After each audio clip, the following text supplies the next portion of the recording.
Israel, America এবং ইরানের সঙ্গে যুদ্ধ শুরু হবার পর থেকেই সকলের চোখ ছিল ইরানের এই খোররাম শাহের 4 মিসাইলের দিকে।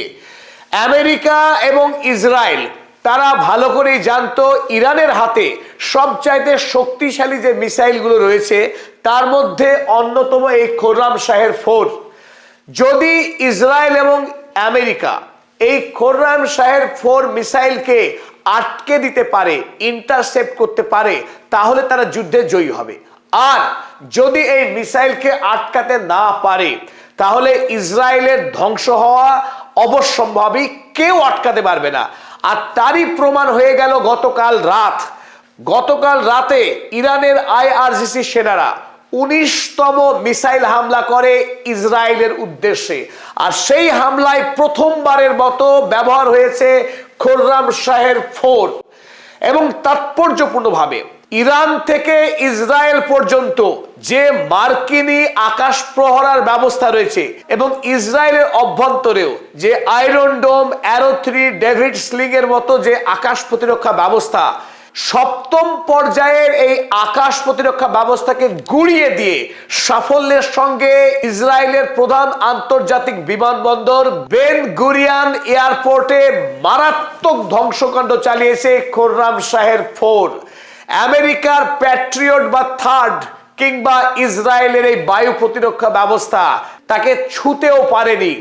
আমেরিকা একাধিক ফলস মিসাইল হামলা চালিয়েছে আকাশে এই খোররাম শাহেরকে আটকানোর জন্য, কিন্তু কোনো লাভ হয়নি। কারণ শব্দের চেয়ে 8 গুণ অধিক গতি সম্পন্ন অত্যাধুনিক প্রযুক্তির এই মিসাইল ইতিমধ্যেই ইসরায়েলের ত্রাস সৃষ্টি করেছে।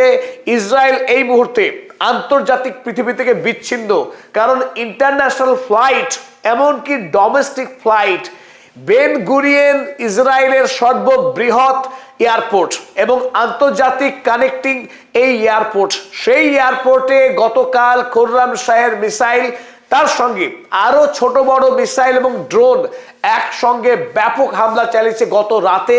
আর তারপর থেকেই ইসরায়েল এই মুহূর্তে মারাত্মকভাবে কাবু হয়েছে ইরানের হাতে। চলুন দেখে নেওয়া যাক এই বেন গুরিয়েন এয়ারপোর্ট এবং তার পার্শ্ববর্তী যে ইসরায়েলের বায়ুসেনা ঘাঁটি ছিল, 27 নম্বর বায়ুসেনা ঘাঁটি, দুটি জায়গায় মারাত্মকভাবে ক্ষতিগ্রস্ত হয়েছে।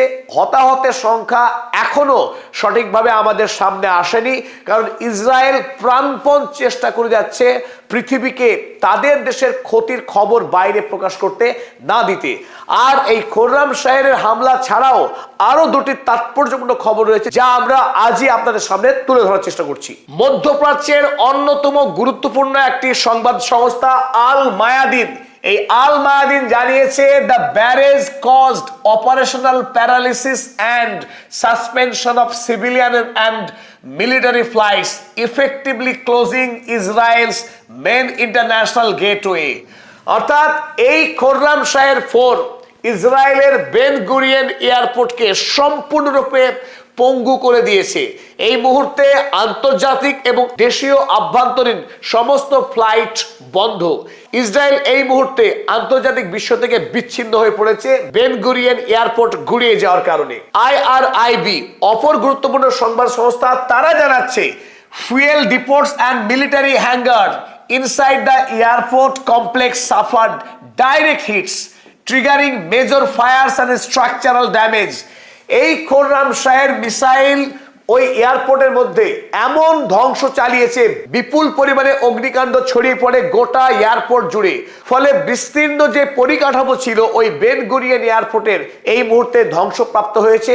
সেখানে যে হ্যাঙ্গারগুলো ছিল, যেখানে প্লেনগুলোকে রাখা হয়, সেই হ্যাঙ্গার পর্যন্ত বিপর্যস্ত হয়েছে এই আক্রমণে। ইরান মিলিটারি মনিটর তারা জানাচ্ছে খোররাম শাহের force Mac 8 terminal speed and unguided atmospheric re-entry made Israel's electronic warfare and jamming ineffective.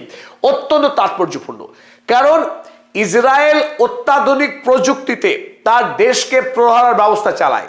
আমেরিকার কাছ থেকে পাওয়া অর্থনৈতিক সাহায্য, প্রযুক্তি সাহায্য এবং ইসরায়েলের নিজের প্রযুক্তি দিয়ে মধ্যপ্রাচ্যের যে সমস্ত দেশ, ইরান ছাড়া তার যে ইরানের অ্যাক্সিস অফ রেজিস্ট্যান্স রয়েছে, প্রক্সি গ্রুপ, তারা যাতে ইসরায়েলে হামলা চালিয়ে তাদেরকে ধ্বংস না করতে পারে তার জন্য তারা একটা জ্যামিং সিস্টেম দেশে লাগু রেখেছিল।